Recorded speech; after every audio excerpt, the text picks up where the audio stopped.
Good morning, students. Today I am going to explain the chapter A Truly Beautiful Mind.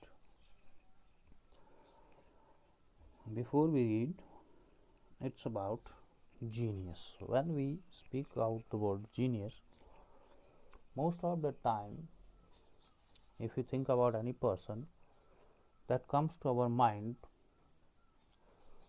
is Albert Einstein. Now we shall read about a young German civil servant who took the world by storm about 100 years ago. Means who amazed the whole world 100 years ago.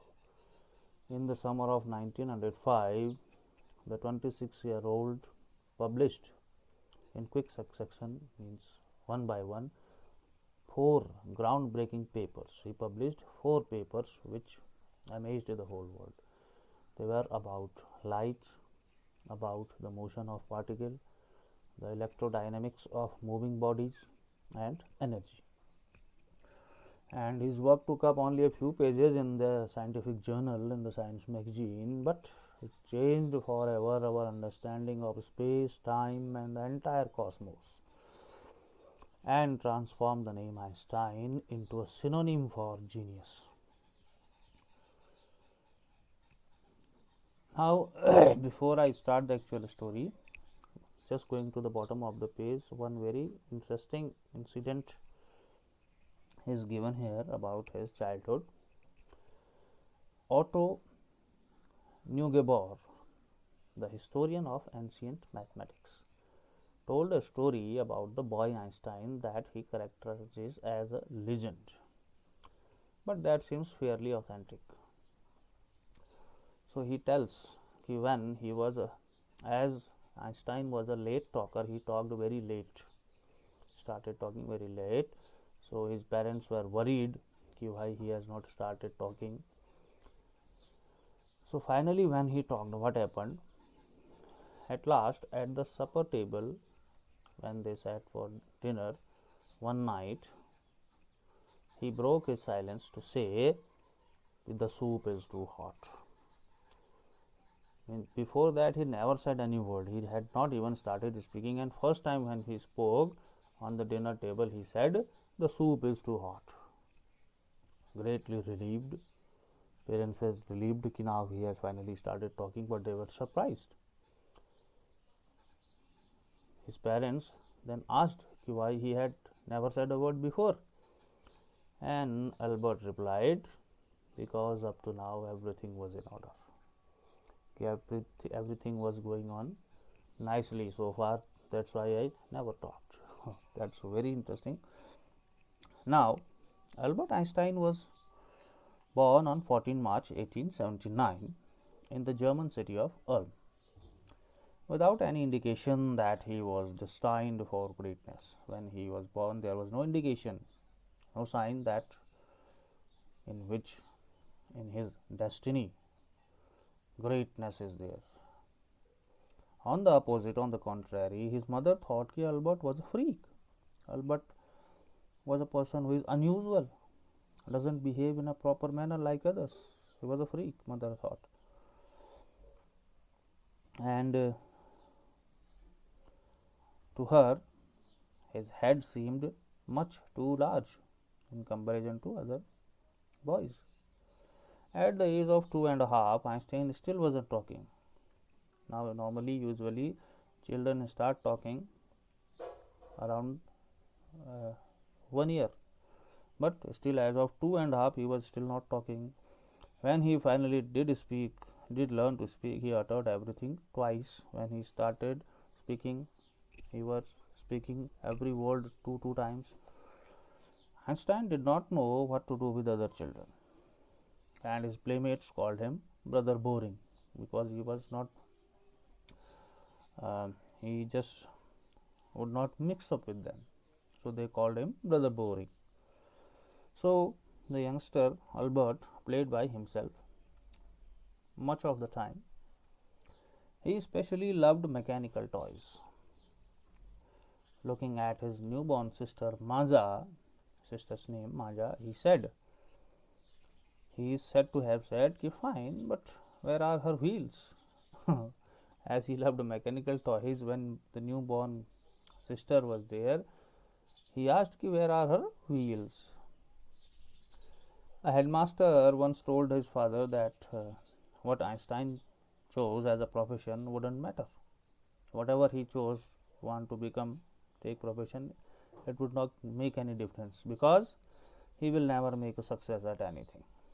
His headmaster said this. Einstein began learning to play the violin at the age of 6 because his mother wanted him to. He later became a gifted amateur violinist, a wonderful violin player, maintaining his skill throughout his life. He used to play violin. But Albert Einstein was not a bad pupil, was not a bad student. He went to high school in Munich, where Einstein's family had moved when he was 15 months old. And there he scored good marks in almost every subject. Einstein hated the school's regimentation, means very strict discipline. He hated it and often clashed with his teachers. He often have problem with the teachers also. At the age of 15, Einstein felt so stifled that there he left the school for good, for always. He could not live there in that strict discipline, and later on, at the age of 15 years, he left that school. The previous year, before that, the previous year, Albert's parents had moved to Milan and left their son with relatives. After a long discussion, Einstein got his wish to continue his education in German-speaking Switzerland, in a city which was more liberal than Munich. He wanted to study there because it was not that much strict. Discipline, rules and regulation were not there like Munich. Einstein was highly gifted in mathematics and interested in physics, and after finishing school he decided to study at a university in Zurich. But science was not the only thing that appealed to the dashing young man with the walrus mustaches. Walrus mustaches means mustaches. You might have seen his picture. He had big mustaches like a walrus. So it was not only science that he was interested in. He also felt a special interest in a fellow student, Mileva Merrick.